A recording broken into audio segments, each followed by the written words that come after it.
Ang paglipad, iyon ang unang naramdaman ni Ara. Isang nakakabinging sandali kung saan tila huminto ang lahat. Ang mga sigaw, ang marangyang ilaw ng chandelier, ang tibok ng kanyang puso.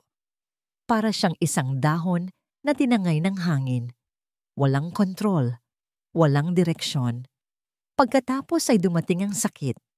Isang matalim at bulag na sakit na gumapang mula sa kanyang likod hanggang sa bawat sulok ng kanyang katawan. At kasabay ng sakit, ang matinding takot. Agad na napahawak ang kanyang kamay sa kanyang sinapupunan. Ang baby ko. Iyon lang ang salitang namutawi sa kanyang isipan. Paulit-ulit na parang sirang plaka, habang ang kadiliman ay unti-unting lumalamon sa kanyang paningin. Ang anak ko. Kanina lang, ang lahat ay perpekto. Ang hapagkainan ng mga Alcantara ay puno ng karangyaan, tulad ng dati. Kumikinang ang mga kubyertos na pilak at ang amoy ng bagong lutong pagkain ay pumupuno sa hangin. Pero para kay Ara, ang tanging nagbibigay liwanag sa silid ay ang ngiti sa mga labi ng kanyang asawa. "Sigurado ka na ba, mahal?" tanong ni Angelo. Ang mga mata nito'y nagniningning sa tuwa. Hawak ang kamay ni Ara sa ibabaw ng mesa. Tumango si Ara, hindi maitago ang kaligayahan sa kanyang boses. Kinumpirma ng obstetrician kaninang umaga. "It's a boy, Angelo. Magkakaroon na tayo ng isang munting anghel." Ang nangiti ni Angelo ay lalong lumawak at sa sandaling iyon, para kay Ara, sila lang ang tao sa mundo. Ang pangarap nilang pamilya ay unti-unti nang nabubuo. "Naririnig mo ba yan, Mama?" Baling ni Angelo sa kanyang ina, si Doña Victoria Alcantara, na nakaupo sa kabilang dulo ng mesa. Lalaki ang unang apo ninyo. Hindi ngumiti si Doña Victoria. Dahan-dahan niyang ibinaba ang kanyang kopita. Ang tingin niya ay malamig at mapanuri. "Isang Alcantara. Dapat lang na maging malusog at malakas. Sana ay hindi mo makuha ang kahinaan ng iyong lahi, Amara." Ang mga salita ay tumusok sa puso ni Ara na parang mga bubog ng yelo. Agad na nawala ang kanyang ngiti. "Mama, tama na po." Mahinang saway ni Angelo, ngunit halatang walang bigat. Nagpatuloy si Doña Victoria na parang walang narinig. Ang dugong Alcantara ay dapat manatiling puro, walang bahid ng anumang karamdaman. Napayuko na lang si Ara at pinilit na lunukin ang sama ng loob. Palagi namang ganito. Sa loob ng 2 taon niyang pagiging asawa ni Angelo, ni minsan ay hindi niya naramdaman ang pagtanggap mula sa ina nito. Para sa Donya, siya ay isang hamak na reyes na hindi karapat-dapat na magdala ng apelyidong Alcantara.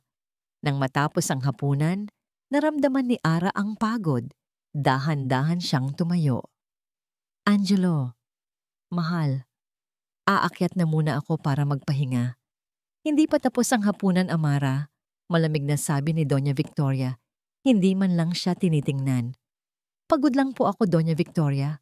Masama po sa bata ang masyadong napapagod."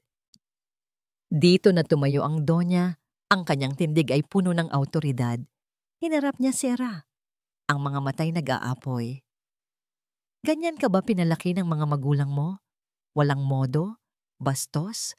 O sadyang mahina ka lang talaga?" "Hindi po ako bastos," depensa ni Ara. Nanginginig ang boses. "Iniingatan ko lang po ang apo ninyo. Huwag mong gamitin ang bata para pagtakpan ng iyong kawalang galang." Tumaas ang boses ng matanda. Lumapit si Ara. Inilagay ang kamay sa braso ng biyanan. "Hindi po. Pakiusap. Huwag po kayong magalit." "Huwag mo akong hinahawakan," sigaw ni Doña Victoria. At sa isang mabilis na galaw, itinulak niya si Ara. Hindi ito isang marahas na tulak, ngunit sapat na para mawalan ng balanse si Ara, na noon ay nakatayo na malapit sa unang baitang ng engrandeng hagdanan. Nakita niya ang gulat sa mukha ni Angelo. Narinig niya ang sarili niyang pigil na sigaw. At pagkatapos, ang paglipad, ang pagbagsak, ang sakit. Nang imulat niyang muli ang kanyang mga mata, ang nakakasilaw na puting ilaw ng ospital ang sumalubong sa kanya. Amoy gamot, malamig. Nakita niya si Angelo sa tabi ng kama, ang mukha'y gusot sa pag-aalala. "Angelo, ang baby natin," hirap niyang sabi. Hindi makatingin ng diretso si Angelo sa kanya. Hinawakan nito ang kanyang kamay. "Ara, mahal, I'm so sorry." Pero alam na ni Ara. Naramdaman niya sa sandaling tumama ang kanyang likod sa matigas na sahig. Ang nakakabinging katahimikan sa loob ng kanyang sinapupunan. Wala na. Wala na ang munti nilang anghel. Isang butil ng luha ang pumatak mula sa kanyang mga mata, sinundan ng isa pa hanggang sa naging isang walang katapusang agos. Ang sakit sa kanyang katawan ay walang-wala kumpara sa sakit na dumudurog sa kanyang puso. Niyakap siya ni Angelo, ngunit ang yakap nito ay parang walang init. Isang huling yakap para sa isang pangarap na gumuho. Nang gabing iyon, habang nakahiga at nakatulala sa kisame, parang naglalakbay ang kanyang isip. Sa pagitan ng pag-iyak at pagod, may narinig siyang dalawang nurse na nag-uusap sa labas ng kanyang pinto. Ang kanilang mga boses ay pabulong lamang, ngunit sapat na para marinig niya. Kawawa naman yung pasyente sa room 302. Nakunan daw? Oo nga. Pero alam mo, may kakaiba. Tiningnan ko yung chart niya kanina. Ang mga sintomas niya ay hindi eksaktong tugma sa isang simpleng pagkahulog lang. Ang Hacienda Alcantara ay hindi na isang tahanan. Isa na itong malaki at malamig na kulungan. Pagka-uwi mula sa ospital, ang bawat sulok ng mansyon ay tila sumisigaw ng alaala nang nawala niyang pangarap. Ang engrandeng hagdanan kung saan siya nahulog ay parang isang monumento ng kanyang kabiguan. Ang katahimikan sa loob ng bahay ay mabigat, nakakabingi, at puno ng mga nunood na mata na hindi niya nakikita. Lumipas ang mga araw na parang mga anino. Si Ara ay isang multo sa sarili niyang buhay, gumagalaw pero walang laman. Ang pagdadalamhati ay isang kumot na bumabalot sa kanya, umaga hanggang gabi. Isang maliit at simpleng seremonya ang ginanap sa hardin para sa kanilang hindi pa naisisilang na anak. Isang maliit na puting kahon. Iyon lang. Si Ara, si Angelo at si Doña Victoria. Habang hinahaplos ni Ara ang makinis na takip ng kahon, bumubulong ng isang pangalan na siya lang ang nakakaalam. Lucas. Ang kanyang luha ay malayang dumadaloy. Si Angelo ay nakatayo sa kanyang tabi. Ang kamay ay nasa kanyang balikat. Ngunit ang isip nito ay tila nasa ibang lugar. Si Doña Victoria, sa kabilang banda, ay nakatayo na may malamig na ekspresyon, walang bakas ng anumang kalungkutan. Nang matapos ang maikling dasal ng pari, lumapit ito sa kanila. "Mabuti na rin at natapos na ito," sabi ng matanda. Ang boses ay walang emosyon. Marahil ang susunod ay magiging mas malakas, mas karapat-dapat. Naramdaman ni Ara ang paghigpit ng hawak ni Angelo sa kanyang balikat. "Mama, please," pakiusap nito. Ngunit ang boses ay mahina. Isang pakiusap, hindi isang utos. Hindi pinansin ng Donya ang anak. Tumingin ito ng diretso kay Ara. Ang pagiging ina ay hindi para sa mga mahihina. "Amara, tandaan mo yan." Pagkatapos ay tumalikod na ito at pumasok sa loob ng mansyon na para bang isang abala lamang sa kanyang araw, ang katatapos lang na libing ng sarili niyang apo. Nang gabing iyon, sinubukan ni Ara na kausapin ang kanyang asawa. Nakaupo sila sa kanilang kama. Ang distansya sa pagitan nila ay parang isang malawak na karagatan. "Angelo," simula ni siya, ang boses ay paos. "Kailangan nating pag-usapan ang nangyari." Bumuntong hininga si Angelo, iniiwasan ang kanyang tingin. "Ara, mahal, pagod ka lang. Magpahinga ka na." "Hindi," giit ni Ara. Isang bagong determinasyon ang umuusbong sa kanyang pagod na puso. "Tinulak niya ako, Angelo. Tinulak ako ng nanay mo. Sa wakas ay tumingin si Angelo sa kanya, ngunit ang nakita niya sa mga mata nito ay hindi awa, kundi pagkainis. Isang aksidente lang yon, okay? Bugso lang ng damdamin, hindi sinasadya ni Mama. Alam mo namang pareho kayong mainit ang ulo noon. Hindi makapaniwala si Ara sa kanyang narinig. Aksidente? Angelo, nawala ang anak natin dahil sa aksidenteng iyon. Huwag mo nang isipin masyado, sabi ni Angelo. Ang boses ay medyo tumaas. Wala nang magagawa ang pag-iisip dyan. Masasaktan ka lang lalo. Ang kailangan natin ay magpatuloy.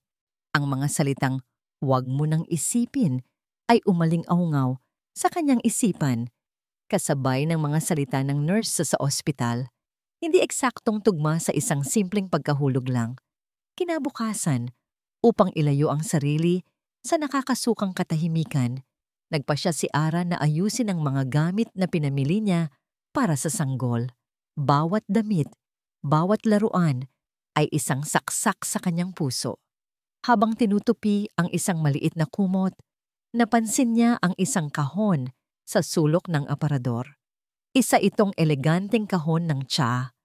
Serenity Garden Herbal Blend ang nakasulat sa magandang calligraphy. Naalala niya ito. Ito ang espesyal na tsa na ipinagpipilitan ni Doña Victoria na inumin niya araw-araw mula nang malaman nilang siya ay buntis. Para maging malusog at malakas ang apo ko, iyon ang palaging sinasabi ng matanda na may ngiting hindi umaabot sa mga mata. Hawak ang kahon, naramdaman ni Ara ang panlalamig ng kanyang mga kamay. Nagsimulang mag-ugnay ang mga piraso sa kanyang isipan, ang kanyang madalas na morning sickness na tumatagal buong araw, ang kanyang biglaang panghihina sa mga nakalipas na linggo, at ang mga salita ng nurse. Bigla, isang alaala ang pumasok sa kanyang isip. Isang pag-uusap nila ni Angelo noong bago pa lang sila. Itinanong niya noon ang tungkol sa unang asawa nito, si Isabel.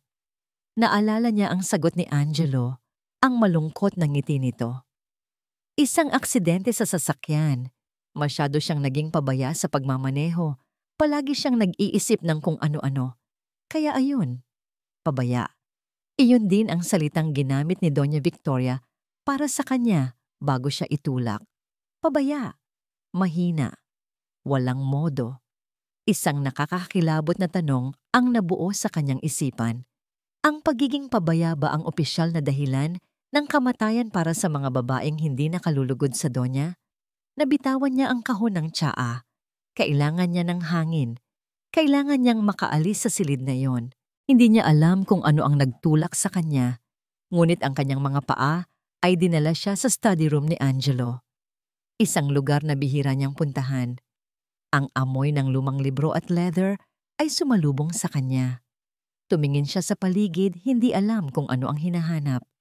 Ang kanyang mga mata ay napadako sa isang hilera ng mga libro sa isang estante. Karamihan ay mga law books at business journals, ngunit sa likod ng isang makapal na aklat, may nakita siyang isang bagay na iba. Isang maliit, leather-bound na kwaderno. Kinuha niya ito. May alikabok na, halatang matagal nang hindi nabubuksan. Nang buksan niya ang unang pahina, nakita niya ang isang pamilyar na sulat kamay mula sa mga lumang larawan na ipinakita sa kanya ni Angelo.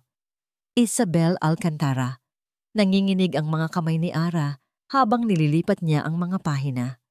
Mga simpleng entry tungkol sa kanyang araw, sa kanyang pag-ibig kay Angelo, sa kanyang mga pangarap. Ngunit habang papalapit siya sa dulo, nagbago ang tono. Ang mga salita ay naging puno ng takot at pag-aalinlangan. At pagdating niya sa huling pahina, may isang entry na halatang isinulat ng nagmamadali. Ang tinta ay kumalat sa ilang bahagi, na parang isinulat ng isang kamay na nanginginig sa takot. Ilang salita lang iyon, ngunit sapat na para pigilin ang paghinga ni Ara. Hindi si Victoria ang taong inaakala ng lahat. Ang tsa. Mag-ingat ka sa tsaan niya. Mag-ingat ka sa tsaan niya. Ang mga salitang iyon ay parang laso na gumapang sa ugat ni Ara.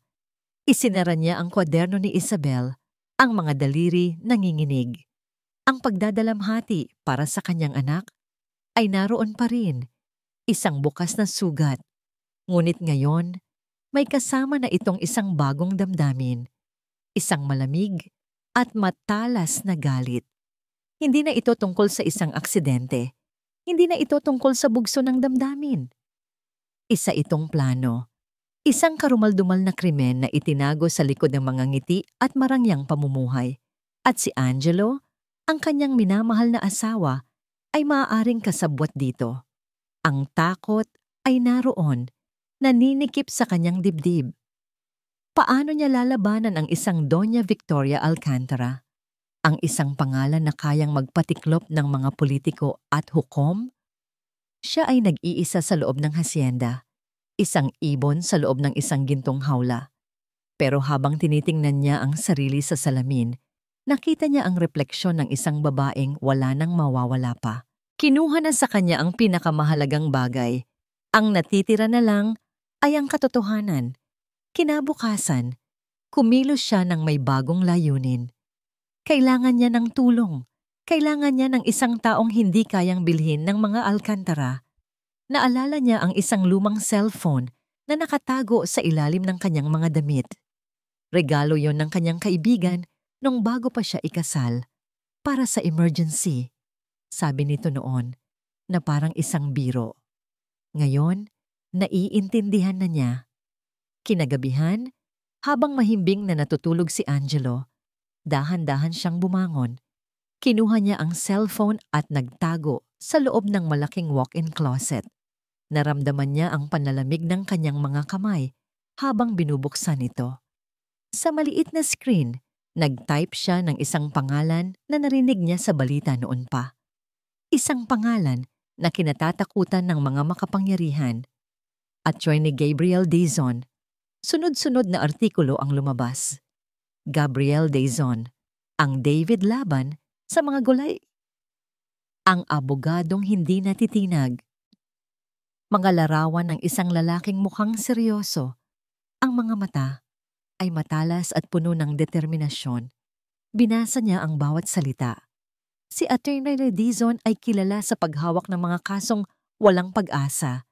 Mga kaso laban sa mga mayayamang pamilya na inaakalang hindi kayang talunin. Ito na. Siya ang kailangan niya. Kinabukasan, nagbihis si Ara ng simple. Isang blusa at pantalon na malayo sa mga designer clothes na isinusuot niya araw-araw. Kailangan niyang magmukhang ordinaryo, hindi kapansin-pansin. Saan ka pupunta, mahal? Tanong ni Angelo habang nag-aayos ito ng kanyang kurbata. Pinilit ni Ara na ngumiti. Mag-iikot lang sa mall. Kailangan kong lumabas. Baka makatulong. Tumingin si Angelo sa kanya. May bahid ng awa sa mga mata. Good idea. Mag-ingat ka. Just call the driver kung gusto mo nang umuwi. Tumangulang si Ara. Kinukubli ang bilis ng tibok ng kanyang puso. Bawat salita ay parang isang kasinungalingan na maaaring magsunog sa kanyang dila. Sa kotse, sinabi niya sa driver na ibaba siya sa pangunahing entrance ng mall. Tatawag na lang po ako, Manong, kapag uuwi na ako. Sabi niya, pinipilit na maging kalmado ang boses. Nang makalayo ang sasakyan ng Alcantara, agad siyang sumakay ng taxi. Ibinigay niya ang address ng isang maliit na coffee shop sa kabilang parte ng syudad, isang lugar na malabong puntahan ng mga taong tulad ng mga Alcantara. Ang coffee shop ay maliit at simple. Umupo si Ara sa pinakasulok na mesa, malayo sa bintana. Bawat tunog ng pagbukas ng pinto ay nagpapakaba sa kanya. Pagkalipas ng 10 minuto, isang lalaki ang pumasok. Hindi ito katangkaran. Simple lang ang suot. Ngunit ang presensya nito ay agad nakapansin-pansin. Ito nga si Attorney Gabriel Dizon. Lumapit ito sa kanyang mesa. Mrs. Alcantara? Attorney Dizon, sagot ni Ara, nanginginig ang boses. Salamat sa pagdating. Walang anuman, sabi ni Gabriel. Umupo ito at inilapag ang kanyang briefcase. Ang kanyang mga mata ay mapanuri, halos walang emosyon. Ano ang maitutulong ko sa'yo? Huminga ng malalim si Ara. At doon, sa gitna ng amoy ng kape at ingay ng mga tao, ikinuwento niya ang lahat. Ang pagbubuntis, ang pagtrato sa kanya ni Doña Victoria, ang pagtulak, ang pagkawala ng kanyang anak, ang mga bulong ng nurse, ang tsa, at sa huli, maingat niyang inilabas mula sa kanyang bag ang journal ni Isabel. Ibinigay niya ito sa abogado. Habang nagbabasa si Gabriel, nanatiling tahimik si Ara. Pinapanood ang bawat pagbabago sa ekspresyon nito.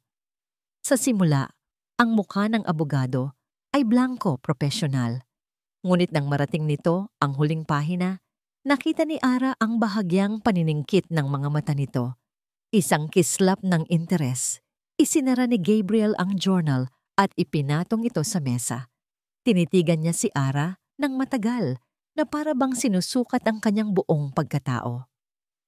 Mrs. Alcantara, sabi nito sa wakas, ang boses ay seryoso. Alam mo ba ang pinapasok mo? Ang pamilya Alcantara, sila ay hindi basta-bastang kalaban. Wala na po akong pakialam, sagot ni Ara. Ang boses niya ay hindi na nanginginig.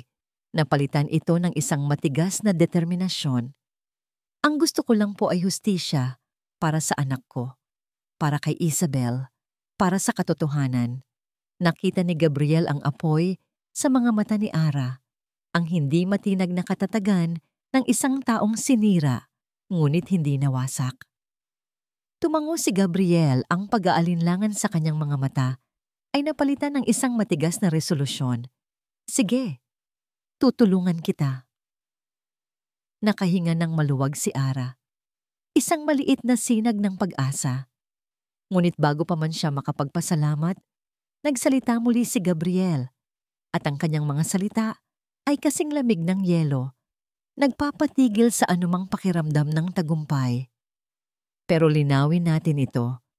Mula sa sandaling ito, hindi ka lang isang asawang naghahanap ng katotohanan. Nagdedeklara ka ng giyera laban sa angkan ng mga Alcantara. Siguraduhin mong handa ka para dyan. Para kay Gabriel Dizon, ang bawat kaso ay isang chessboard. Ang kanyang trabaho ay pag-aralan ang bawat posibleng galaw ng kalaban. Unahan ito ng 3 hakbang at maghanap ng isang siwang, gaano man kaliit, para simulan ang kanyang atake. Ang kaso ni Amara Alcantara ay hindi isang chessboard. Isa itong kuta. Isang muog na napapaligiran ng matataas na pader ng kapangyarihan, pera at takot. Pagkatapos ng kanilang pag-uusap sa coffee shop, umuwi si Gabe sa kanyang maliit ngunit maayos na opisina.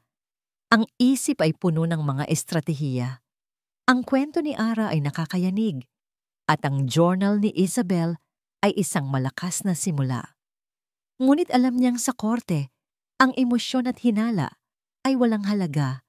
Kailangan niya ng matibay na ebidensya. Ang unang hakbang, ang mga medical records. Kinabukasan, nagtungo siya sa St. Luke's Medical Center, ang ospital kung saan dinala si Ara. Suot ang kanyang pinakamagandang suit at may dalang formal na request letter. Nagpakilala siya sa receptionist at humiling na makausap ang hospital director.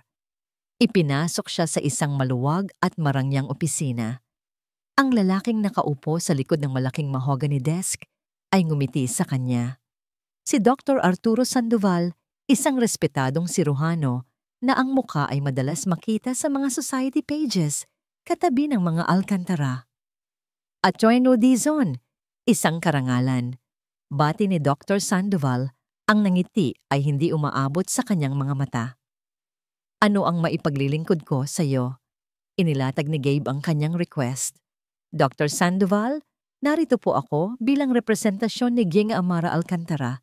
Hinihiling po namin ang isang kopya ng kanyang kompletong medical records mula sa kanyang pagkakakonfine dito, pati na rin ang medical records ng yumaong si Geng Isabel Alcantara, kung ito ay nasa inyong file pa. Ang nangiti ni Dr. Sandoval ay bahagyang nawala. Kinuha niya ang sulat, tiningnan ito saglit at ipinatong pabalik sa mesa. Attorney Rudizon, alam mo naman siguro ang tungkol sa patient confidentiality. Hindi kami basta-bastang naglalabas ng ganyang impormasyon. Mayroon po akong authorization letter na pirmado ng aking kliyente, si Gang Amara Alcantara. Kalmadong sagot ni Gabe. Para sa kanya, o ngunit para sa yumaong si Gang Isabel, ibang usapan na yan. At isa pa, dagdag ng doktor, sumandal ito sa kanyang upuan. Ang pamilya Alcantara ay matagal ng patron ng ospital na ito. Ayaw naming magkaroon ng anumang hindi pagkakaunawaan. Sigurado akong naiintindihan mo. Ang mensahe ay malinaw. Ito ang unang pader. Hindi nagpatinag si Gabe. Kung gayon, mapipilitan po akong kumuha ng subpoena mula sa korte. Ngumiti lang si Dr. Sandoval. Gawin mo ang nararapat, attorney. Pero alam nating pareho na aabutin niyan ng ilang buwan. At hanggang wala iyan, pasensya na. Umalis si Gabe sa ospital na walang dala. Ngunit may dala siyang kumpirmasyon. May itinatago ang ospital. Ang susunod niyang hakbang, ang mga taong nakapaligid sa hasyenda. Gamit ang isang private investigator, natuntun niya ang isang kasambahay na nag-resign di umano 2 linggo lang matapos ang aksidente ni Isabel. Si Manang Elsa, ngayon ay nakatira sa isang maliit na bahay sa Cavite. Nang puntahan siya ni Gabe, ang babae ay halatang natakot. Ang kanyang mga kamay ay nanginginig. Habang nagtitimpla ng kape, "Sir, wala po akong alam," sabi niya kaagad. Iniiwasan ang tingin ni Gabe. "Manang Elsa," malumanay na sabi ni Gabe, "hindi po ako pulis. Abogado po ako. Gusto ko lang pong malaman ang katotohanan sa nangyari kay Isabel. Napayuko ang matanda. Mabait na bata si Ma'am Isabel. Masyadong mabait para sa lugar na yon." "Anong lugar po ang tinutukoy ninyo?" Umiling si Manang Elsa. Ang takot ay bakas sa kanyang mga mata. "Sir, pakiusap. May pamilya po ako. Hindi ko po kayang ilagay sila sa panganib." "Walang makakaalam na nag-usap tayo," pangako ni Gabe. Tumingin sa paligid si Manang Elsa na parabang may nakikinig sa kanila kahit nasa loob sila ng sarili niyang bahay. "Hindi niyo naiintindihan, sir," bulong niya. Ang hasyenda ay may mga mata at tenga sa lahat ng dako. Walang sikretong hindi nalalaman ni Doña Victoria. Iyon lang ang tanging nakuha niya mula sa babae. Isang babala na nagpatindig ng kanyang mga balahibo. Pagbalik sa opisina, hinalungkat niya ang police records ng aksidente ni Isabel. Ang report ay maikli at simple. Self-accident, driver's error. Case closed. Ngunit isang pangalan ang umagaw sa kanyang atensyon, ang investigating officer, si Police Captain Armando Reyes. Isang mabilis na paghahanap sa internet ang nagbigay sa kanya ng sagot. Isang buwan matapos isara ang kaso ni Isabel, si Captain Reyes ay na-promote bilang colonel. At 6 na buwan pagkatapos noon, sa edad na 45, nag-file siya ng early retirement. At ngayon ay may-ari na ng isang malaking resort sa Palawan. Napangisi si Gabe, isang tapat na pulis na biglang nagkaroon ng pambili ng resort. Ang pader ay mas mataas at mas malawak kaysa sa inaakala niya. Gabi na.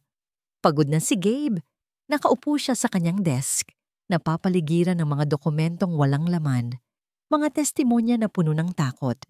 Tila isang imposibleng laban. Tila tama si Dr. Sandoval. Tila tama ang takot ni Manang Elsa. Habang nag-iisip siya kung ano ang susunod na hakbang, isang staff niya ang pumasok. "Sir, may nag-iwan po nito para sa inyo sa reception." Isang simpleng brown envelope, walang pangalan, walang return address. Binuksan ito ni Gabe. Sa loob, may isang piraso lang ng litrato. Nakatayo si Doña Victoria sa isang hardin, nakatalikod sa kamera. Kaharap niya ang isang matandang lalaki, si Mang Cardo, isang kilalang herbolaryo sa Laguna, sikat sa kanyang kaalaman sa mga halamang gamot. Kasama na ang mga halamang may kakayahang maging lason. Ang litrato ay malabo. Tila kinunan mula sa malayo. Ngunit sapat na para makita ang isang maliit na bayong na inaabot ni Mang Cardo sa Donya. Isang bayong na puno ng mga pinatuyong dahon. Hinawakan ni Gabe ang litrato.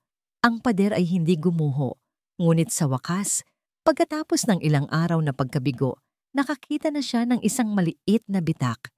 Isang bitak kung saan maaari niyang simulan ang pagwasak. Ang paraiso ay may mga lamat. Iyon ang natutunan ni Ara sa mga sumunod na araw. Sa panlabas, ang lahat sa Hacienda Alcantara ay bumalik sa dati. Ang mga hardinero ay nag-aalaga ng mga rosas. Ang mga katulong ay tahimik na gumagalaw sa mga pasilyo. At ang araw ay sumisikat sa marangyang mansyon na parang walang nangyaring trahedya. Pero para kay Ara, ang lahat ay nagbago. Gumanap siya sa papel na inaasahan sa kanya. Siya ang nagdadalamhating asawa, ang manugang na natuto na ng kanyang leksyon. Tahimik siyang kumakain sa hapag, tumatango sa mga utos ni Doña Victoria at ngumingiti ng pilit kay Angelo. Ngunit sa likod ng kanyang mga matang walang kibo, ang kanyang isip ay gumagana na parang isang espiya. Pinagmamasdan niya ang lahat, pinakikinggan ang bawat bulong, hinahanap ang anumang maaaring maging susi. Ang kanyang unang target, ang opisina ni Doña Victoria, ang sentro ng kapangyarihan ng matanda. Alam niyang doon itinatago ng biyanan ang mga sikreto nito.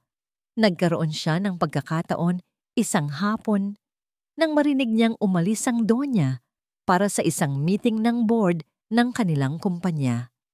Tiniyak niyang abala ang mga katulong sa kusina at si Angelo ay nasa gym.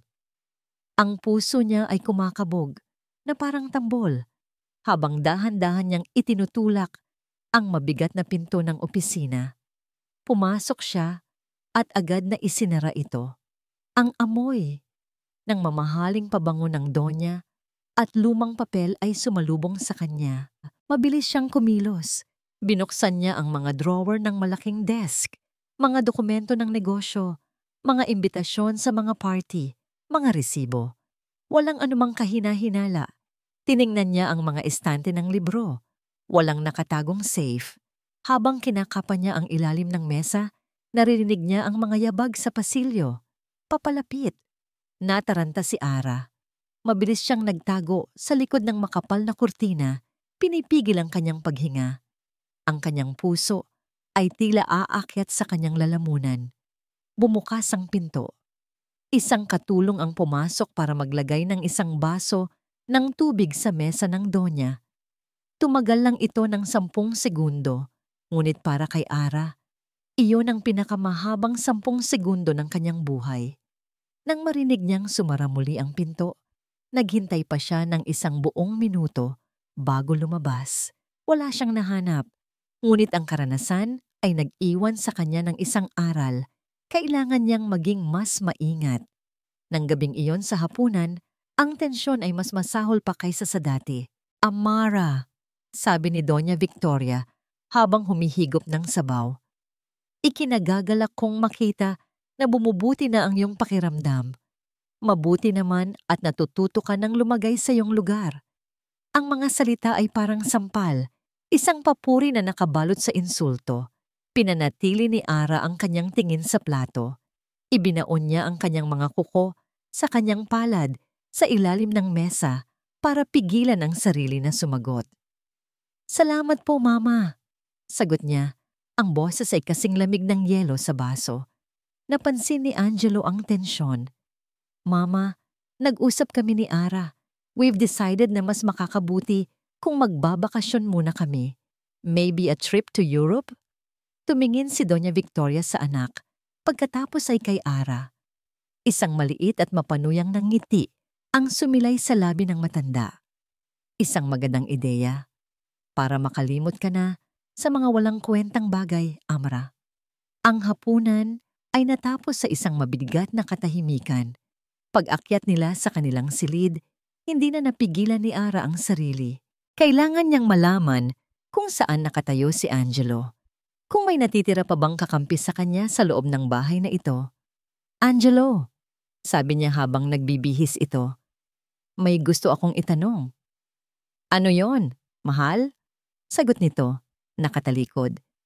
Tungkol kay Isabel. Agad na huminto sa paggalaw si Angelo. Naramdaman ni Ara ang biglaang pagbabago sa hangin. Ano ang tungkol sa kanya? Tanong ni Angelo. Ang boses ay mas mababa. Paano ba talaga siya namatay? Dahan-dahang humarap si Angelo. Ang malambing na ekspresyon sa mukha nito ay nawala. Napalitan ng isang bagay na hindi pa nakikita ni Ara dati. Pagkainis. Galit. Bakit mo tinatanong yan? Gusto ko lang malaman. Pilit ni Ara. Nasabi ko na sa'yo, hindi ba? Isang aksidente. Madiin na sabi ni Angelo. Bakit kailangan nating ungkatin ang nakaraan? Dahil pakiramdam ko hindi mo sinasabi sa akin ang lahat. At doon, sa unang pagkakataon mula nang sila ay ikasal, nakita ni Ara na nagalit talaga si Angelo. Pwede ba, Ara? Sigaw nito. Ang boses ay umalingaw-ngaw sa kanilang silid. Hindi ka ba napapagod? Kakawala lang ng anak natin. At ngayon, bubuhayin mo pa ang multo ng nakaraan? Hayaan mo na siyang magpahinga. Hayaan na natin ang nakaraan na manatiling nakabaon. Hindi siya hinintay na sumagot. Kinuha ni Angelo ang kanyang unan at lumabas ng silid. Malakas na isinara ang pinto. Naiwan si Ara na nakatayo, nanginginig. Ang huling sinag ng pag-asa na baka inosente si Angelo ay unti-unting namamatay. Ang kanyang galit ay hindi galit ng isang taong naiinis. Ito ay galit ng isang taong may itinatago. Nang gabing iyon, hindi siya makatulog. Ang mga salita ni Angelo ay paulit-ulit sa kanyang isipan. Hayaan na natin ang nakaraan na manatiling nakabaon. Para hanapin ang kapayapaan, nagtungo siya sa library ng mansyon, isang lugar na alam niyang paborito ni Isabel. Kumuha siya ng isang libro ng mga tula ni Pablo Neruda, isa sa mga librong may pangalan ni Isabel sa loob. Habang binubuklat niya ang mga pahina, may isang bagay na nahulog mula sa pagitan ng mga ito. Isang maliit na bagay na kumalansing sa sahig na gawa sa kahoy. Yumuko siya para pulutin ito. Hindi ito isang bookmark. Ito ay isang maliit na susi. Kulay ginto, luma na, at may kakaibang disenyo. Hindi ito mukhang susi para sa pinto. Napakaliit nito. Isinara ni Ara ang kanyang palad sa paligid ng malamig na metal. Ang susi ay parang isang pangako, isang sikreto na naghihintay na mabuksan. Ngunit ang tanong ay, ano ang bubuksan nito? Kinabukasan, hindi mapakali si Ara. Buong araw ay iniisip niya ang susi. Kung saan ito nagmula? Ano ang binubuksan nito? Sinubukan niyang subukan ito sa iba't ibang kwarto sa loob ng hasyenda, ngunit wala. Ang susi ay hindi umaangkop sa anumang kandado. Napagdesisyonan niya na sabihin kay Attorney Dizon, kailangan niya ang kanyang tulong. Nagkita sila sa isang parking lot ng isang supermarket malayo sa hasyenda. Ang mga bintana ng kotse ni Gabe ay tinted. Nagtatago sa kanila mula sa labas ng mundo. Ano yan? Tanong ni Gabe nang ipakita ni Ara ang susi. Nahanap ko sa isa sa mga libro ni Isabel.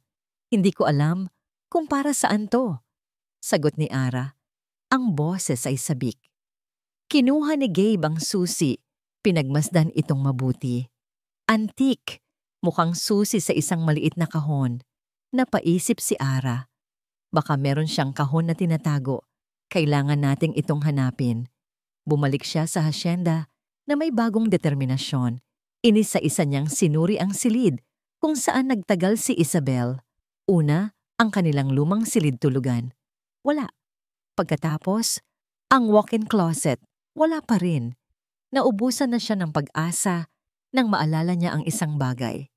Noong bago pa sila ikasal ni Angelo, ipinakita nito sa kanya ang isang maliit na silid sa basement. Dito nagtatago si Isabel kapag gusto niyang mapag-isa. Sabi ni Angelo noon, ang ngiti nito ay puno ng pagmamahal. Dito siya nagbabasa, nagpipinta, at nagtatago ng kanyang mga sikreto. Doon, Doon maaaring itago ni Isabel ang kanyang kahon. Pababa siya sa madilim at mapanganib na hagdanan papuntang basement. Ang amoy ng amag at lumang kahoy ay sumalubong sa kanya. Dahan-dahan niyang binuksan ang pinto ng silid. Mas maliit ito kaysa sa naalala niya.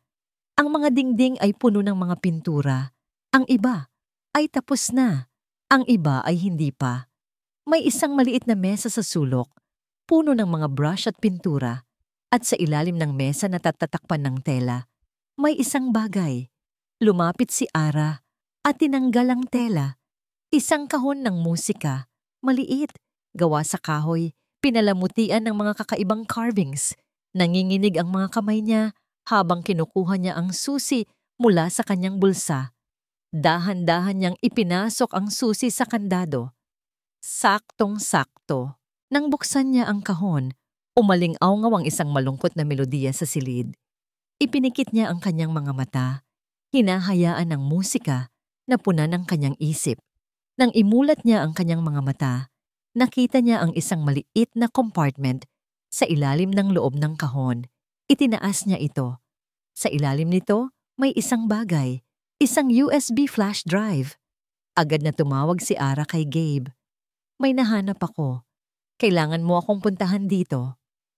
Pagkalipas ng isang oras, nagkita muli sila. Ngunit sa pagkakataong ito, hindi sa kotse. Sa labas ng bahay ni Gabe, mas safe doon. Ipinasok ni Gabe ang USB sa kanyang laptop. Lumabas ang ilang files, mga bank statement, mga dokumento ng kumpanya, mga email.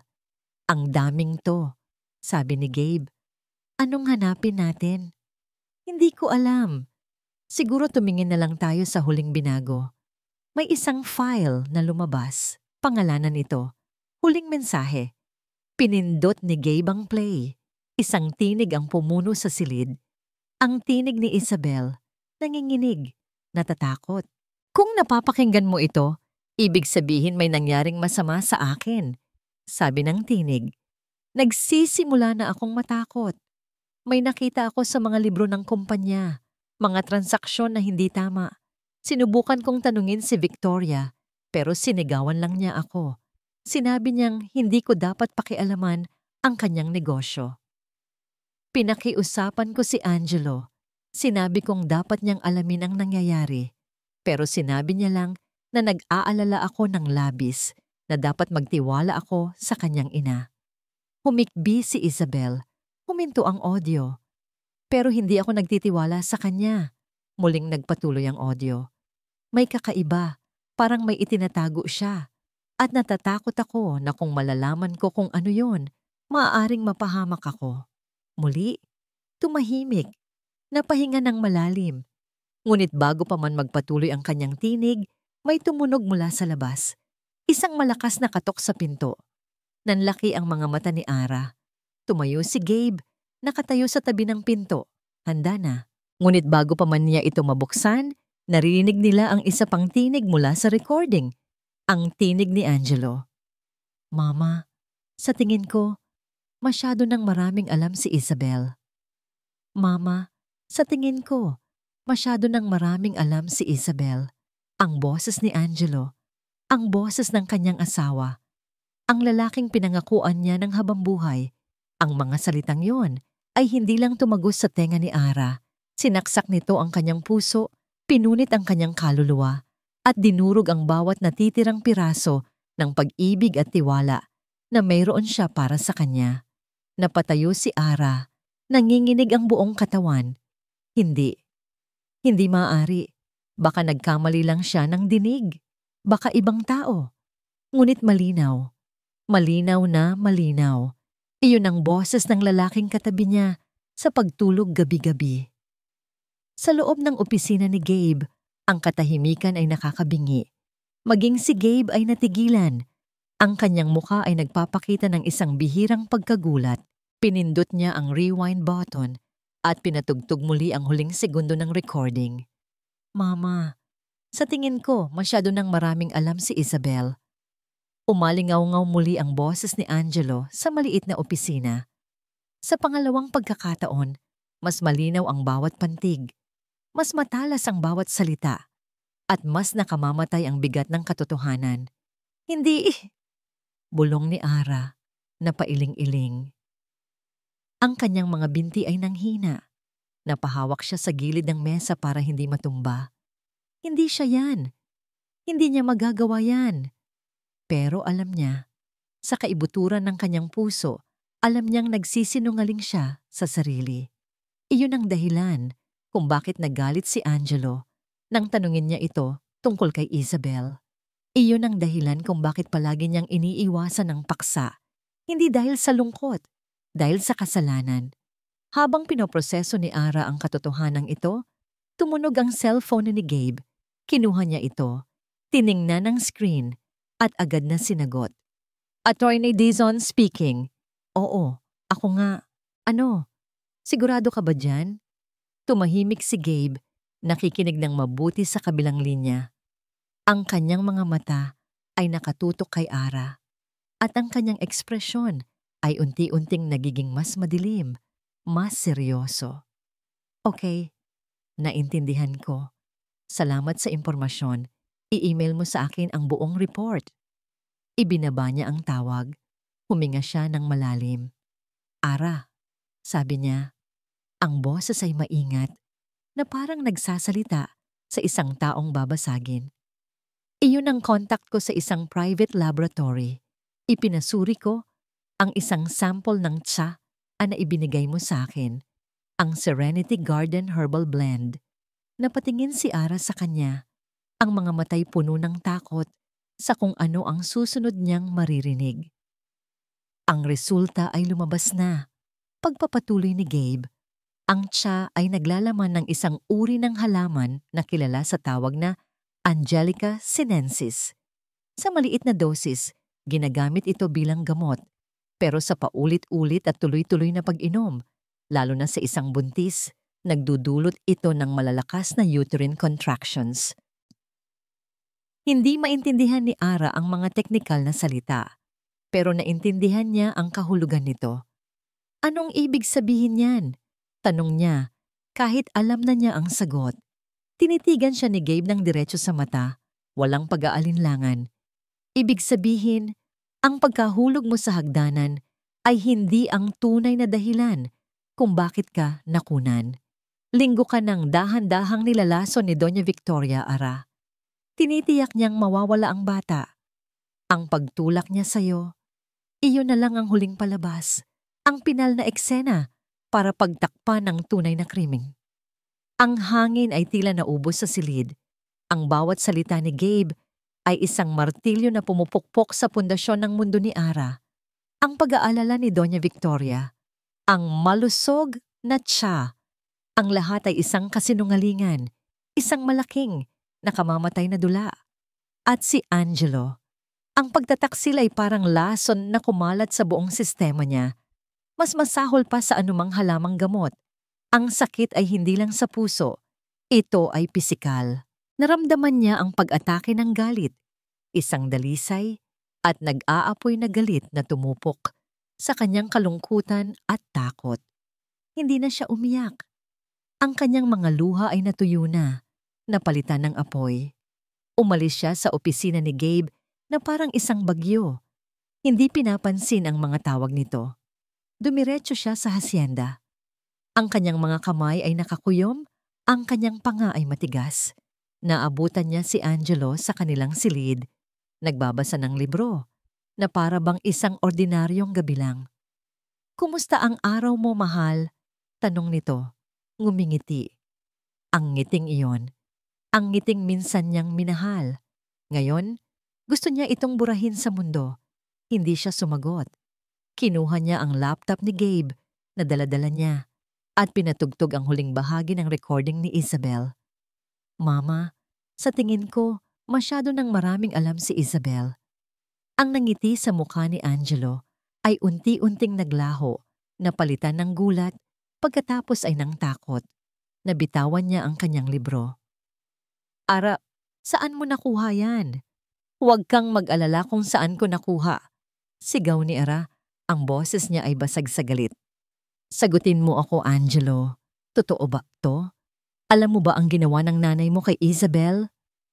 Napatayo si Angelo. Namumutla. Ara, mag-usap tayo ng mahinahon. Pakinggan mo muna ako. Magsinungaling ka pa! Sigaw ni Ara. Lumapit siya at itinulak ito sa dibdib. At ang anak ko, Angelo, ang anak natin, alam mo rin ba ang tungkol sa tsaa?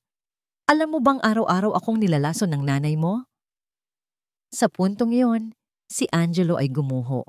Napaupo siya sa gilid ng kama, ang mukha ay nakasubsob sa kanyang mga palad. Umiiyak. Isang mahinang kaawa-awang pag-iyak. Alam ko, umamin siya sa pagitan ng mga hikbi. Narinig ko silang nag-uusap ng doktor tungkol sa pamilya mo, sa puso. Ayaw ni mama ng apo na may sakit. Sinubukan ko siyang pigilan, Ara. Maniwala ka sa akin. Pero natakot ako. Natakot? Tumawa si Ara. Isang tawang walang kagalakan. Puno ng sakit.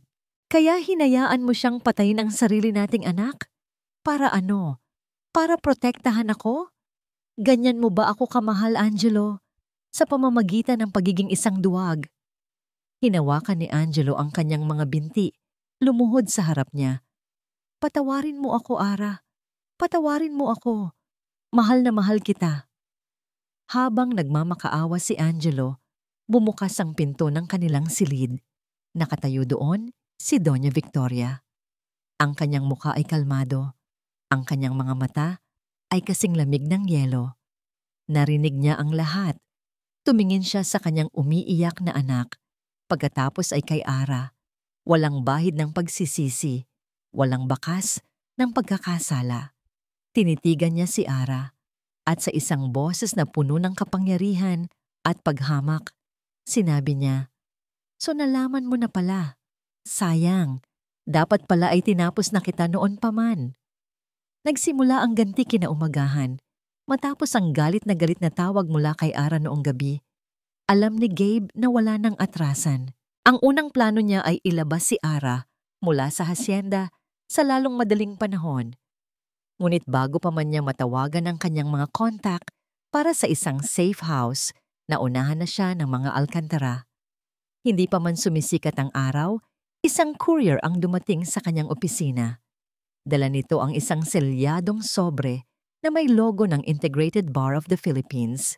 Kinabahan si Gabe. Binuksan niya ito. Sa loob ay isang formal na sulat, isang Notice of Preventive Suspension. Nakatanggap daw ang Ethics Committee ng isang reklamo laban sa kanya.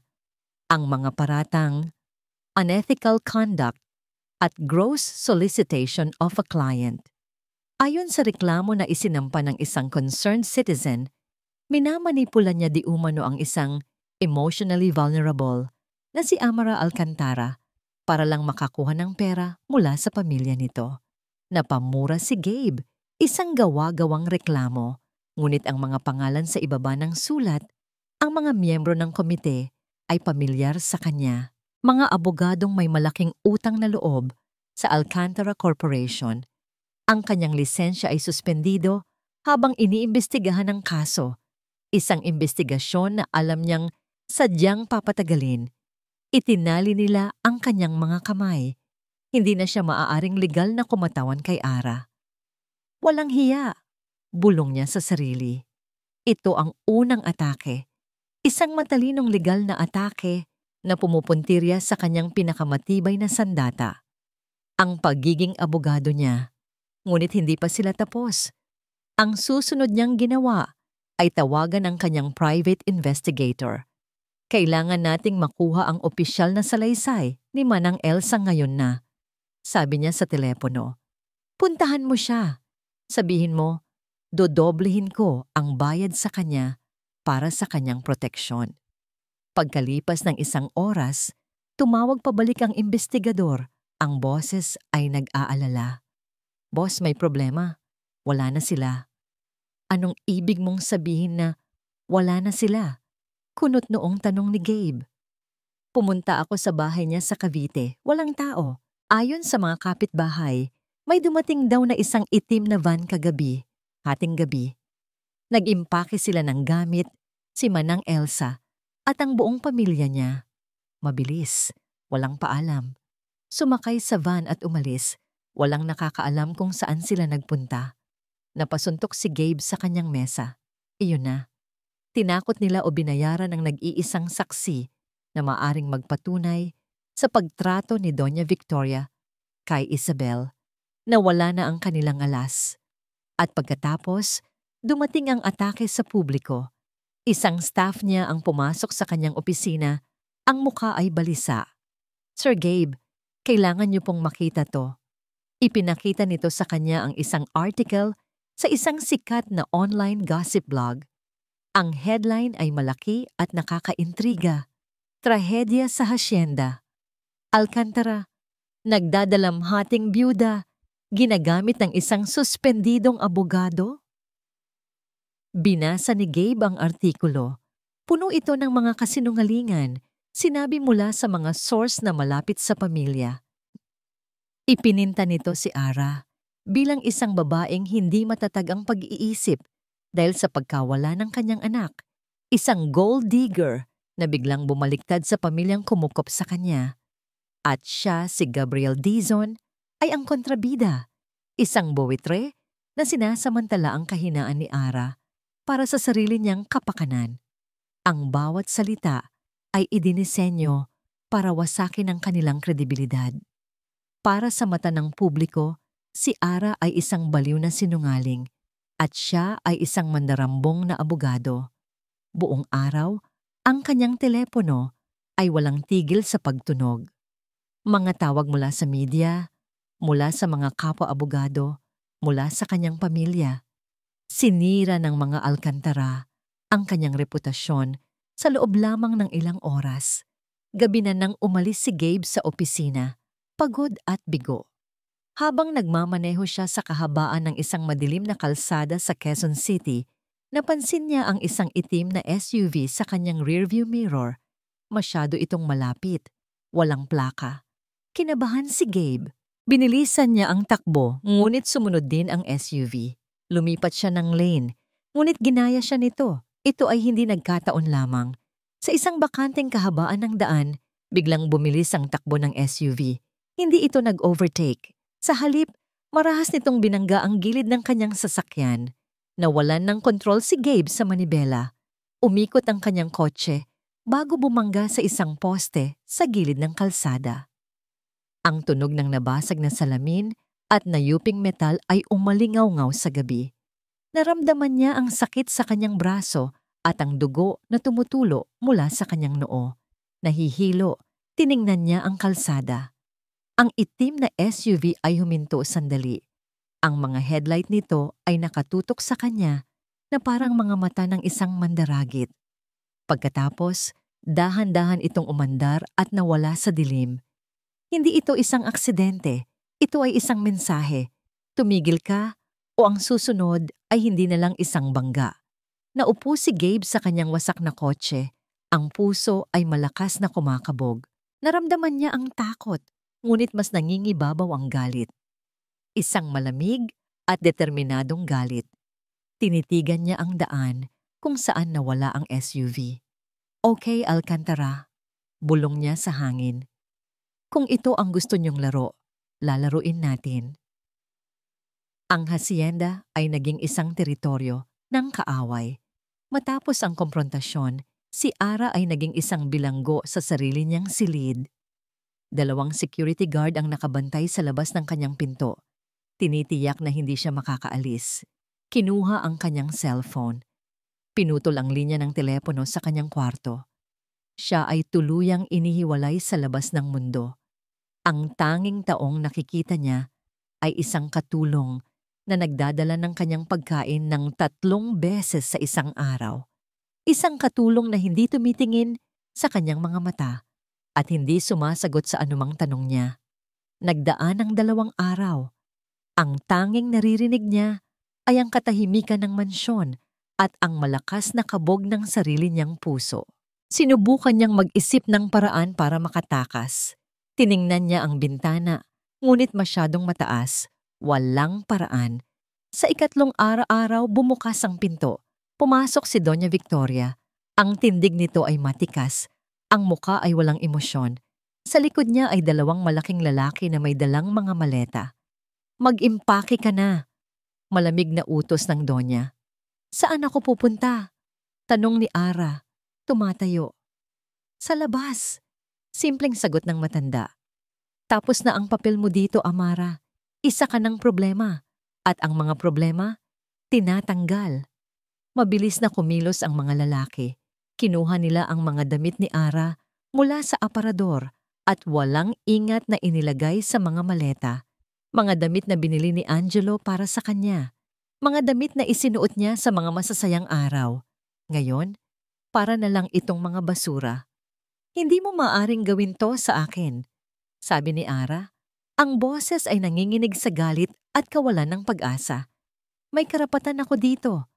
Asawa ako ng anak mo. Isang mapanuyang tawa ang kumawala sa mga labi ni Doña Victoria. Asawa? Isa ka lang palamuti na nalumana. At ang mga alkantara, itinatapon namin ang mga bagay na lumana. Tinapos ng mga lalaki ang pag-iimpake. Kinaladkad nila palabas ang mga maleta. Sumunod si Doña Victoria. Bago ito tuluyang lumabas, huminto ito at lumingon kay Ara. Huwag mo nang subukang lumaban pa, sabi nito. Natalo ka na bago ka pa man magsimula. Pagkatapos ay isinara ang pinto. Makalipas ang ilang minuto, isang security guard ang pumasok. Ma'am, sumunod na po kayo. Dinala siya pababa sa hagdanan sa mismong lugar kung saan nawala ang kanyang anak. Dinala siya palabas ng mansyon sa ilalim ng mainit na araw. Sa labas ng malaking gate ng hasyenda, ibinagsak ng mga gwardiya ang kanyang mga maleta sa maalikabok na lupa. Pagkatapos, isinara nila ang gate sa harap niya. Ang malakas na tunog ng pagsasara ng bakal ay parang isang hatol. Naiwan si Ara na nakatayo sa labas, mag-isa. Wala siyang pera. Wala siyang cellphone. Wala siyang matatatakbuhan. Ang una niyang naisip ay ang kanyang pamilya. Gamit ang huling piraso ng dignidad na natitira sa kanya, naglakad siya papunta sa pinakamalapit na kalsada at nakisuyo sa isang tricycle driver na ihatid siya sa bahay ng kanyang mga magulang, nangangakong babayaran niya ito pagdating doon. Ngunit ang pag-asa ay mabilis na naglaho. Ang kanyang ina, si Aling Martha, ang nagbukas ng pinto. Ang mukha nito ay puno ng luha at pag-aalala. Anak, anong nangyari sa'yo? Sabi nito. Niyakap siya ng mahigpit. Nabasa namin sa internet. Totoo ba ang mga sinasabi nila? Bago pa man makasagot si Ara, lumabas ang kanyang ama, si Mang Lito. Ang mukha nito ay galit.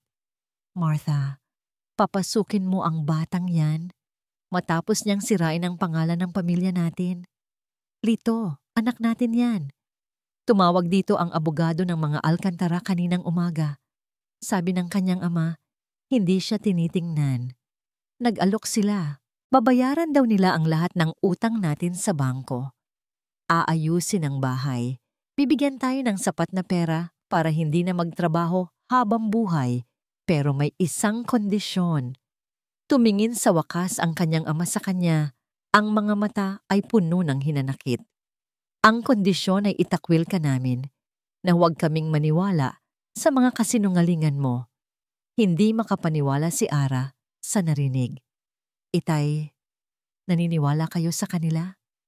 Hindi sa sarili niyong anak? Ara, anak. Umiiyak na sabi ng kanyang ina. Paano kami maniniwala sa'yo laban sa mga Alcantara? Baka nga nasisiraan ka na ng bait dahil sa nangyari sa bata. Patawarin mo na sila, anak. Humingi ka ng tawad kay Doña Victoria at bumalik ka na.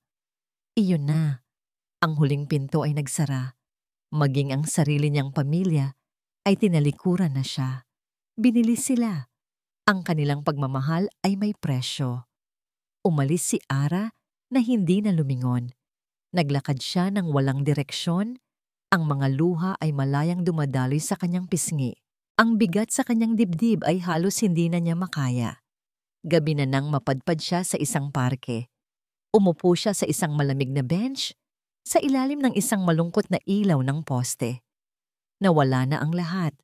Ang kanyang anak, ang kanyang asawa, ang kanyang tahanan, ang kanyang pamilya. Wala na siyang pag-asa. Habang nakaupo siya doon, isang pamilyar na kotse ang huminto sa tapat ng parke. Bumaba si Angelo. Ang kanyang muka ay puno ng awa at pagkakasala. Lumapit ito sa kanya. "Ara," sabi nito. Ang boses ay mahina. Hindi siya sumagot. Tinitigan lang niya ito. Ang mga matay walang laman. Inilabas ni Angelo ang isang sobre mula sa kanyang bulsa. Isang makapal na sobre. "Ito, tseke. Sapat na to para makapagsimula ka ng bagong buhay. Malayo dito. Pakiusap, Ara. Kalimutan mo na ang lahat. Para na rin sa kaligtasan mo." Tiningnan ni Ara ang sobre. Pagkatapos ay tumingin siya sa mukha ng lalaking minsan niyang minahal ng buong puso. Ang lalaking hinayaan siyang lasunin. Ang lalaking naging kasabwat sa krimen. Dahan-dahan kinuha niya ang sobre. Nakahinga ng maluwag si Angelo na para bang nabunutan ng tinik. Ngunit hindi ito binuksan ni Ara. Sa halip, sa harap mismo ni Angelo, dahan-dahan niyang pinunit ang sobre sa gitna. Pagkatapos ay pinunit niya ulit at ulit hanggang sa ang mga piraso ng papel at tseke ay naging parang confetti sa kanyang mga kamay. Binitawan niya ang mga piraso, hinayaan itong liparin ng hangin. Tumingala siya kay Angelo. Ang kawalan ng pag-asa sa kanyang mga mata ay nawala. Napalitan ito ng isang bagay na mas matigas, isang bagay na malamig, na parang bakal. Hindi pa ito tapos. Bulong niya, ang bawat salita ay may bigat. Simula pa lang ito. Tumalikod si Angelo. Talunan. Habang papalayo ito, alam ni Ara sa kanyang sarili na tama siya. Ito ang kanyang pinakamababang punto. Ang kanyang pinakamadilim na gabi. Ngunit sa ilalim ng lahat ng abo at pagkawasak, isang bagong apoy ang nagsisimulang magliyab. Matapos ang gabing iyon sa parke, iisa lang ang lugar na alam ni Ara na maaari niyang puntahan. Natagpuan niya ang sarili sa harap ng isang maliit at lumang apartment building, ang address na ibinigay sa kanya ni Gabe para sa emergency. Nang buksan ni Gabe ang pinto, ang una niyang nakita ay ang benda sa noo nito at ang sementadong braso. Ang galit na naramdaman niya para sa mga Alcantara ay lalong nag-alab. Hindi lang pala siya ang sinaktan nila. "Gabe, anong nangyari sa'yo?" Nag-aalalang tanong niya. Isang mensahe mula sa mga Alcantara. Simpleng sagot ni Gabe. Pinapasok siya. "Ikaw, kumusta ka? Hinanap kita kung saan-saan." Ang apartment ay maliit at halos walang gamit, maliban sa isang mesa na puno ng mga dokumento at isang laptop. Ito ang kanilang bagong war room. Dito, ikinuwento ni Ara ang lahat. Ang pagpapalayas sa kanya, ang pagtalikod ng kanyang pamilya, ang alok ni Angelo. Naupo si Gabe. Ang mukha ay seryoso. "Sinira nila tayo, Ara. Tinanggalan nila ako ng lisensya. Itinago nila ang testigo. Siniraan ka nila. Sa media. Sa mata ng batas at ng publiko, talo na tayo. Kaya susuko na lang tayo?" Tanong ni Ara. Ang boses ay puno ng pagkadismaya. "Hindi ko sinabing susuko tayo," sabi ni Gabe. Isang maliit na kislap ang lumitaw sa kanyang mga mata. "Sabi ko, sa mata ng batas, talo na tayo. Ibig sabihin, kailangan nating maghanap ng paraan na hindi na nila kayang kontrolin. Isang bagay na hindi nila kayang bilhin o takutin." Natahimik sila pareho, nag-iisip. Tila isang imposibleng gawain. "Anong gagawin natin?" tanong ni Ara. Naglakad-lakad si Gabe sa maliit na espasyo. Ang isip ay malalim na nag-iisip. Huminto siya at tiningnan si Ara. "Naalala mo ba ang sinabi ni Manang Elsa? Ang hasyenda ay may mga mata at tenga sa lahat ng dako." Tumango si Ara. Noong una, akala ko ang tinutukoy niya ay mga tsismosa lang na katulong. Pagpapatuloy ni Gabe. Pero paano kung literal ang ibig niyang sabihin? Security cameras. Ang buong hasyenda ay puno ng mga yon. Para sa seguridad, sabi ni Doña Victoria. Pero sa totoo lang, para sa pagmamanman. Pero kahit na mayroon, sabi ni Ara, siguradong binura na nila ang anumang ebidensya. Malamang, ang mga recording sa main server, siguradong nilinis na nila. Pagsang-ayon ni Gabe. Pero ang mga ganyang sistema, laging may backup. Isang off-site server, isang cloud storage, isang bagay na hindi alam ng lahat. Isang bagay na maaring nakaligtaan ni Doña Victoria. Isang sinag ng pag-asa ang sumilay sa puso ni Ara. Pero paano natin malalaman? Paano natin maa-access yon? Kailangan natin ng tulong mula sa loob, sabi ni Gabe. O kahit isang taong dating nasa loob. Kinabukasan, inilabas ni Gabe ang lahat ng kanyang mga file tungkol sa Alcantara Corporation. Naghahanap siya ng isang partikular na pangalan sa listahan ng mga dating empleyado. Isang pangalan na binanggit ni Isabel sa isa sa kanyang mga entry sa journal, Leo. Pinsan ko. Ang galing-galing niya sa computers. Leonardo Leo Ramos, pinsan ni Isabel, ang dating head ng IT department ng Alcantara Corp. Tinanggal sa trabaho 3 buwan matapos mamatay si Isabel. Ang opisyal na dahilan, company downsizing. Natagpuan ni Gabe ang address ni Leo sa isang simpleng subdivision sa Pasig. Nang puntahan nila ito ni Ara, isang lalaking payat at mukhang pagod ang nagbukas ng pinto. Nang makita niya si Ara, agad niyang nakilala. Ikaw ang asawa ni Angelo. Mr. Ramos, simula ni Gabe, kailangan namin ang tulong mo. Sa simula, nag-atubili si Leo. Ang takot ay malinaw sa kanyang mga mata. Pasensya na. Pero ayoko nang madamay sa kahit anong may kinalaman sa mga Alcantara. Tinanggal na nila ako sa trabaho. Sinira nila ang karir ko. Ayoko nang balikan yon. Dito na nagsalita si Ara. Ang boses niya ay malumanay, ngunit puno ng bigat. Leo, hindi ito para sa akin. Para ito kay Isabel. Nagbago ang ekspresyon ni Leo. Ang takot ay napalitan ng lungkot. Mahal na mahal ni Isabel ang pamilya niya. Pagpapatuloy ni Ara. At alam kong mahal na mahal ka rin niya. Hindi siya namatay sa isang simpleng aksidente. Pinatay siya. At may ebidensya tayo na nagpapatunay nito. Ngunit hindi sapat. Kailangan namin ang huling alas. Ikinuwento ni Ara ang lahat. Ang journal, ang recording, ang hinala nila tungkol sa mga security cameras. Napaupo si Leo, ang muka ay nakasubsob sa kanyang mga palad. Alam ko, bulong niya. Noon pa man, alam kong may mali. Pagkatapos mamatay ni Belle, inutusan ako ni Doña Victoria na i-reformat ang buong security server. System upgrade daw, pero kahina-hinala. Kaya bago ko gumawa ako ng sarili kong backup. Napatingin sina Ara at Gabe sa isa't isa. Ito na. Pero hindi ko alam kung paano ko maa-access yon nang hindi nila nalalaman. Sabi ni Leo. May isang secret cloud server, isang ghost drive.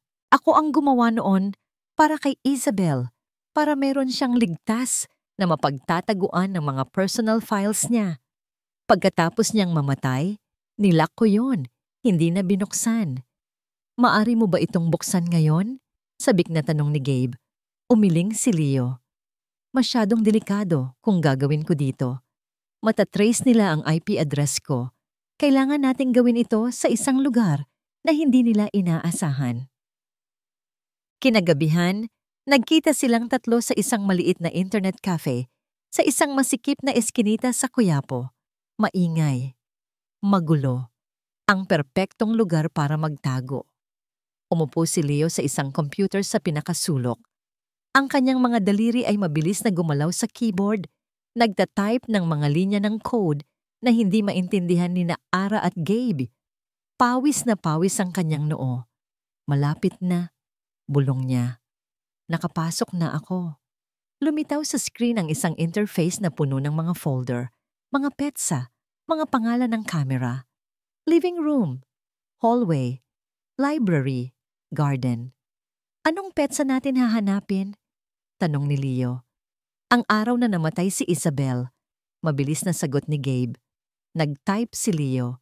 Lumabas ang mga video files. Pinindot niya ang play sa isang file na may label na Main Hallway.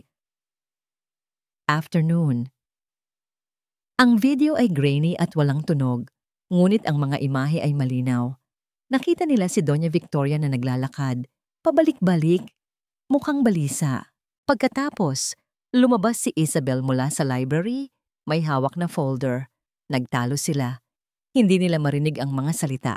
Ngunit kitang-kita ang galit sa kanilang mga kilos. Pagkatapos, ang pinakakilabot na bahagi. Lumabas si Angelo. Sumali siya sa pagtatalo. Itinuro niya si Isabel. Pagkatapos ay tumingin sa kanyang ina at tumango. Umalis si Angelo. Naiwan sina Doña Victoria at Isabel. Pagkalipas ng ilang minuto, dumating ang dalawang security guard ng hacienda. Pilit nilang kinaladkad si Isabel papasok sa isang silid. Ang sumunod na video ay mula sa camera sa garage. Nakita nila ang parehong dalawang guard na binubuhat ang walang buhay na katawan ni Isabel at inilalagay ito sa driver's seat ng kanyang kotse. Walang video ng mismong pagpatay.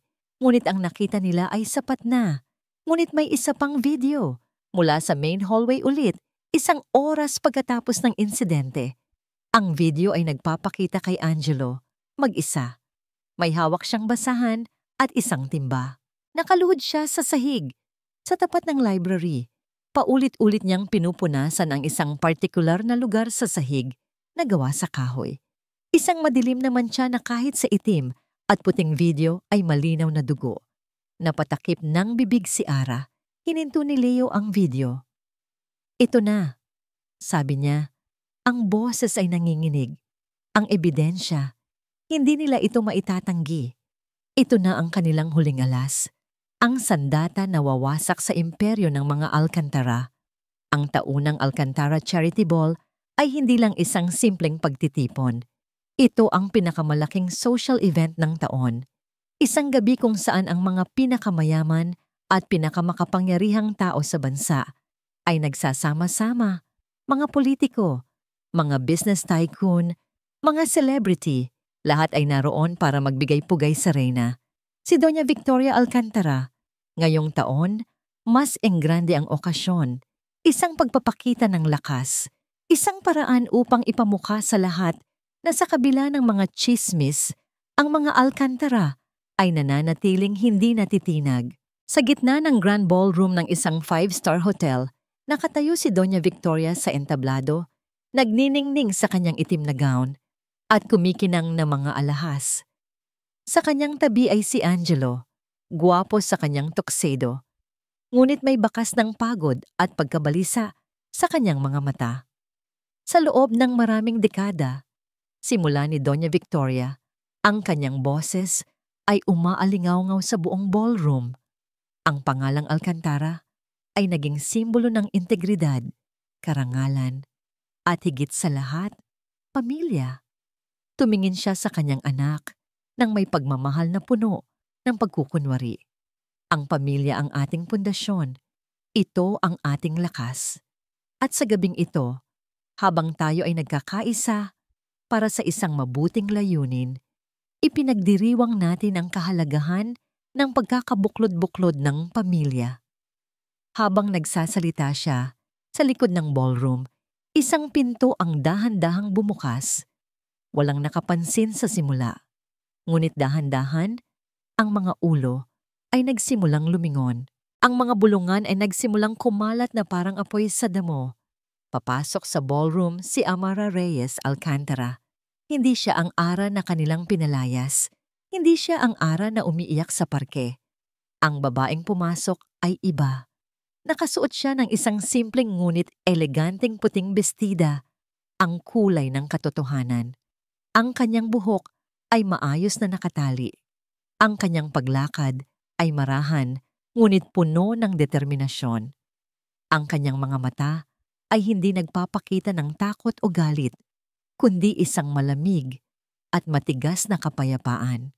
Sa likod niya nakasunod si Gabriel Daizon, Ang braso ay nakasling pa rin, isang buhay na paalala ng karahasan ng kanilang mga kalaban.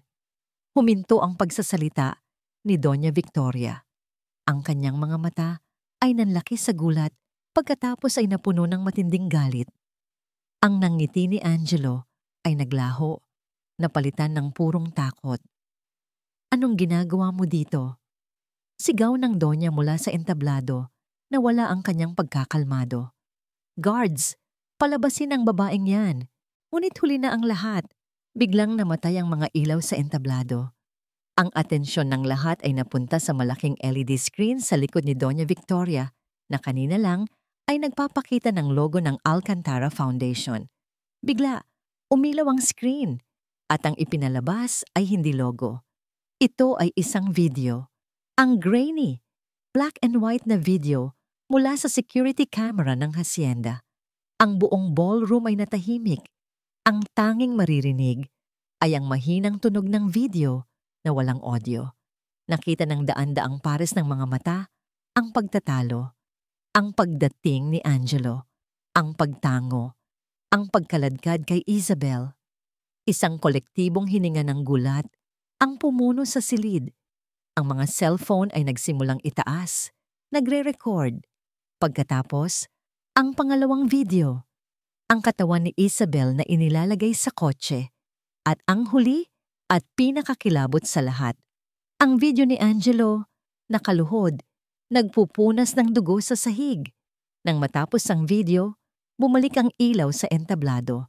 Si Doña Victoria ay nakatayo na, parang isang estatwang gawa sa yelo. Ang mukha ay isang maskara ng purong galit at pagkabigla. Si Angelo naman ay napaluhod, umiiyak na parang bata. Ang mga kamay ay nakatakip sa kanyang mukha. Ang katahimikan ay binasag ng malakas na boses ni Gabe Dizon. "Doña Victoria Alcantara, Angelo Alcantara," deklara niya. Ang palabas ay tapos na. Sa puntong yon, bumukas ang pangunahing pinto ng ballroom. Pumasok ang isang grupo ng mga pulis, pinamumunuan ng isang mataas na opisyal mula sa National Bureau of Investigation. Isang opisyal na hindi kayang bilhin ng mga Alcantara. Isang kontak na matagal nang tinatago ni Gabe para sa tamang pagkakataon. Nagsimula ang kaguluhan. Ang mga bisita ay nag-atrasan. Ang mga kamera ng media na naroon para i-cover ang isang charity event ay nakatutok na ngayon sa krimen ng siglo. Habang papalapit ang mga pulis sa entablado, tumayo si Doña Victoria. Tiningnan niya ang nagkakagulong mga tao, ang kanyang imperyo na gumuho sa harap ng kanyang mga mata sa loob lamang ng ilang minuto. Pagkatapos, ang kanyang tingin ay napunta kay Ara, na nakatayo sa gitna ng lahat, kalmado at hindi matinag. Nilapitan ng dalawang pulis si Doña Victoria. Hawak ang posas. Hindi siya pumalag. Ngunit bago siya dalhin, isinumpa niya si Ara gamit ang kanyang mga mata. "Sinira mo ang lahat!" Sigaw niya. Ang kanyang boses ay basag sa galit. Hindi na ang boses ng isang reyna, kundi ng isang talunang halimaw. Tinitigan siya ni Ara pabalik.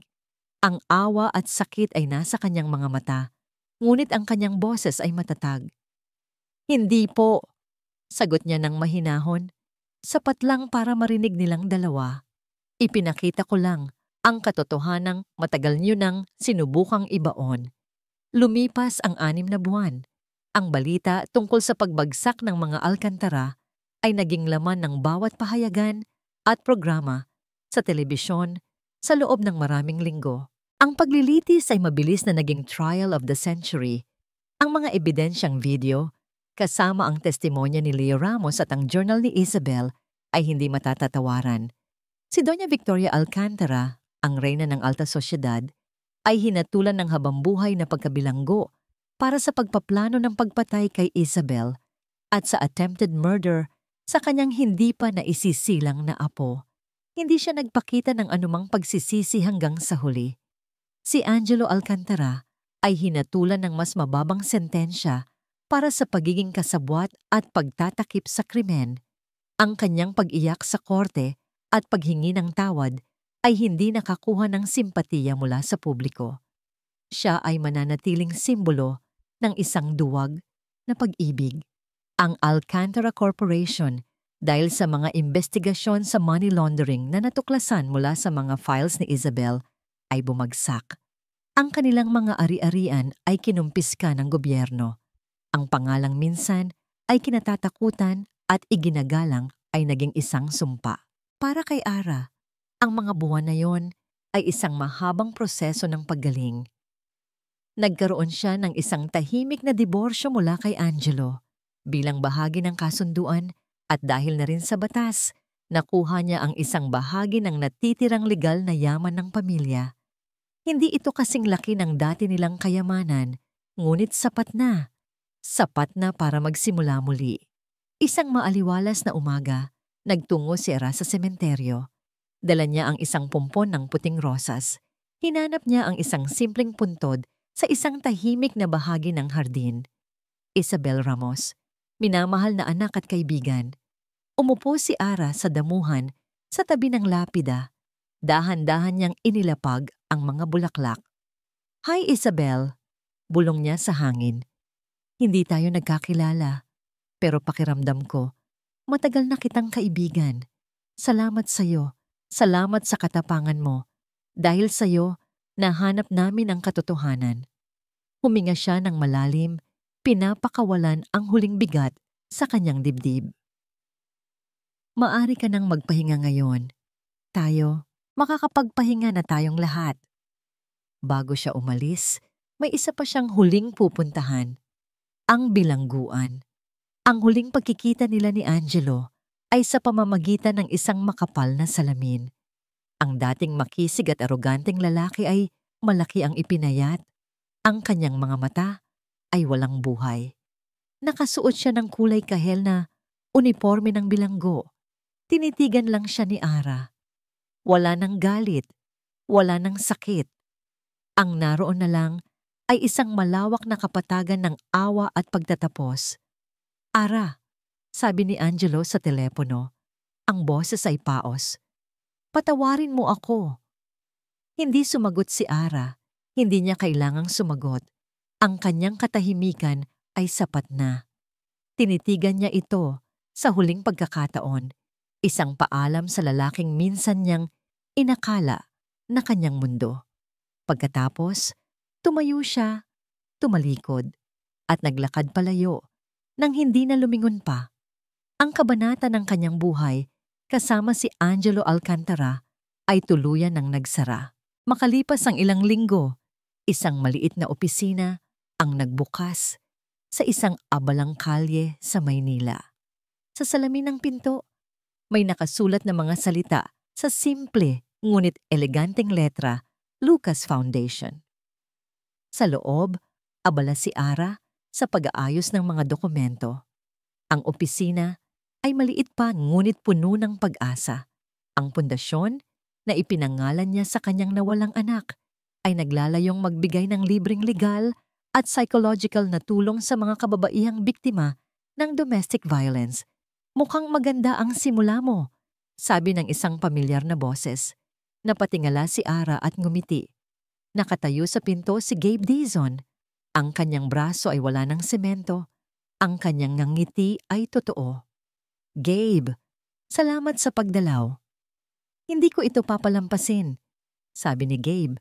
Lumapit siya sa bintana at tumingin sa labas. Mula sa abo ng mga Alcantara, nagtayo ka ng isang bagay na maganda. "Tulong mo ito," sabi ni Ara. "Hindi ko ito magagawa kung wala ka." Nagkatinginan sila. Isang tingin ng malalim na paggalang at pagkakaibigan na nabuo sa gitna ng panganib at trahedya. Walang romansa, hindi pa. Ngunit merong isang malinis na simula.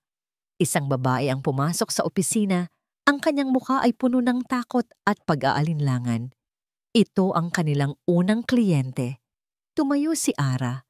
Ang babaeng minsan ay naging biktima, ay isa na ngayong tagapagligtas. Lumapit siya sa babae. Ang kanyang mga mata ay puno ng pag-unawa at init. "Huwag kang mag-alala," sabi ni Ara. Isang ngiti ang sumilay sa kanyang mga labi. Isang tunay na ngiti, malaya at puno ng lakas. Nasa tamang lugar ka. Dito, tutulungan ka naming magsimula muli. Habang nagsasalita siya sa babae, alam ni Ara na ang kanyang paglalakbay ay hindi pa tapos. Sa katunayan, ito ay nagsisimula pa lamang. Ang sakit ay hindi kailanman tuluyang mawawala. Ngunit natutunan niya itong gawing lakas. Ang sakit ay hindi ang nagbibigay kahulugan sa atin. Bulong niya sa kanyang sarili, habang pinagmamasdan ang bagong pag-asa sa mga mata ng babaeng nasa harap niya. Kung paano tayo babangon mula dito, iyon ang pinakamahalaga sa lahat. At sa kauna-unahang pagkakataon, sa loob ng mahabang panahon, naramdaman ni Ara na siya ay tunay na malaya. At dito nagtatapos ang kwento ng pagbangon at bagong simula ni Amara.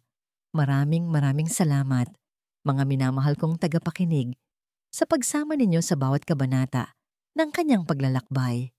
Isang karangalan ang ibahagi sa inyo ang kwentong ito habang isinusulat ko ang bawat salita, ang bawat sakit, ang bawat tagumpay ni Ara. Naramdaman ko rin ang kanyang pighati at pag-asa. Nais kong lumikha ng isang kwento na hindi lang tungkol sa paghihiganti, kundi tungkol sa paghilom.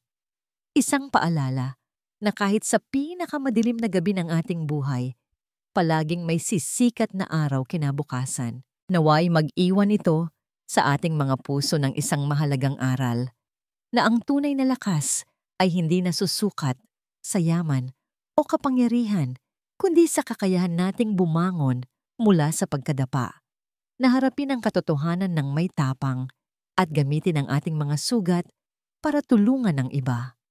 Ang pag-ibig ay hindi palaging perpekto, ngunit ang pag-asa at pananampalataya sa kabutihan ay palaging naririyan. Muli, mula sa kaibuturan ng aking puso, maraming salamat. Ano ang pinakapumatak na eksena o aral sa inyo sa kwentong ito? Ikinagagalak kong mabasa ang inyong mga komento. Hanggang sa muli nating pagkikita sa susunod na kwento. Nagmamahal, Sweet Kilig Piso.